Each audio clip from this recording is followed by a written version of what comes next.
तो हेलो दोस्तों, कैसे हैं आप लोग। दोस्तों, गणपत मूवी का इंतजार दिनों से चल रहा था और गणपत मूवी का जिस तरह से टीजर आया था, टीजर के बाद से जिस तरह के गणपत के पोस्टर्स आ रहे थे, तो उस हिसाब से ऐसा माना जा रहा था कि मूवी धमाल करेगी। और सबसे खास बात, लियो मूवी के साथ यह मूवी रिलीज हो रही थी, तो लोगों को लग रहा था कि यह मूवी तो लियो को भी पीछे छोड़ देगी। और दोस्तों, जैसे ही गणपत मूवी रिलीज हुई तो सब उल्टा हो गया। यानी लियो मूवी तो आगे निकल गई, बहुत आगे निकल गई, और गणपत मूवी पीछे छूट गई। दोस्तों, सबसे ज्यादा उम्मीद तो सिर्फ टाइगर श्रॉफ से नहीं बल्कि कृति सेनन और अमिताभ बच्चन से भी थी। और जैसे ही मूवी सिनेमाघरों में पहुंची तो मूवी एकदम धड़ाम से गिरी। विकास बहल के डायरेक्शन में बनी डिस्टोपियन फ्यूचरिस्टिक एक्शन फिल्म, यानी कि आज से कई साल आगे की कहानी इसमें दिखाई गई है।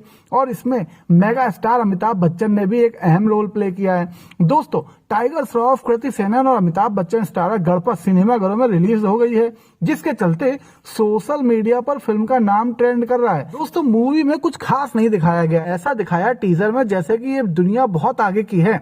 लेकिन जब आप मूवी देखने बैठते हैं तब आपको एहसास होता है कि ये दुनिया सिर्फ आगे की ही नहीं बल्कि पिछड़ी हुई भी है। यानी कि सिर्फ वीएफएक्स शानदार दिखाने की कोशिश की है, यानी लोग तो वही गरीबी की हालत में। और सबसे खास बात क्या है दोस्तों, लेकिन जैसे इसकी फाइट शुरू होती है तो एकदम खचाखच भरा होता है। तो यानी ये खचाखच भरे हुए लोग हैं कौन, क्योंकि गरीब तो इतने गरीब है कि वो खाना भी नहीं खा पा रहे हैं, सड़कों पे चलने को भी अलाउ नहीं है। तो स्टेडियम में मैच देखने कौन से आ रहे हैं, क्योंकि अमीरों वाली जगह जहां दिखाई गई है वहां तो बहुत कम लोग दिखाए गए हैं। दोस्तों, सबसे खास बात क्या है कि इस मूवी का बजट इतना है कि यकीन नहीं होता कि सच में इतने रुपए लगे हैं इस मूवी में कि नहीं लगे हैं। यानी 150 से 200 करोड़ में बनी ये मूवी कहीं से भी एहसास नहीं दिलाती कि इतना रुपया इसमें खर्च हुआ है। अगर आप दोस्तों पहले दिन की कमाई देखेंगे तो आप शॉक रह जाएंगे। आपको यकीन नहीं होगा कि मूवी का बस इतना जरा सा ही आपको यकीन नहीं होगा कि इतनी बड़े बजट की मूवी का कलेक्शन सिर्फ सिंगल डिजिट में है। ये टाइगर की अब तक की सबसे लो ओपनिंग वाली फिल्म है।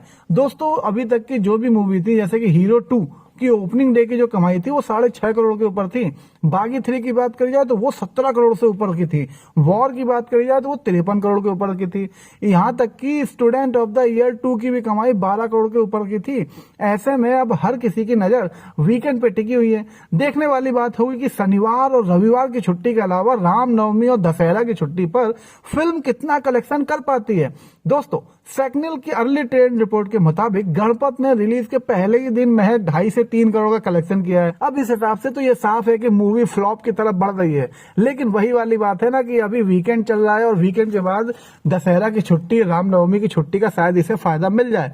पर कितना फायदा मिलेगा, कि अपार सफलता मिल सकती है क्या, यानी कि 15-20 करोड़ पर डे के हिसाब से? मुश्किल है दोस्तों, मुश्किल है। लेकिन फिर भी मानना तो पड़ेगा कि मूवी डाउन हो रही है। यह फिल्म दुनिया भर में हिंदी, तमिल, तेलुगु, मलयालम और कन्नड़ में रिलीज हुई है। अब दोस्तों, यहाँ पे मैं आपको साफ कर दूं कि ये तमिल में नहीं चल पाएगी, तेलुगु, मलयालम और कन्नड़ में तो बिल्कुल नहीं चल पाएगी। इसके पीछे कारण यह है कि लियो मूवी पहले से ही वहां पे धाक जमाए बैठी हुई है। जी हाँ।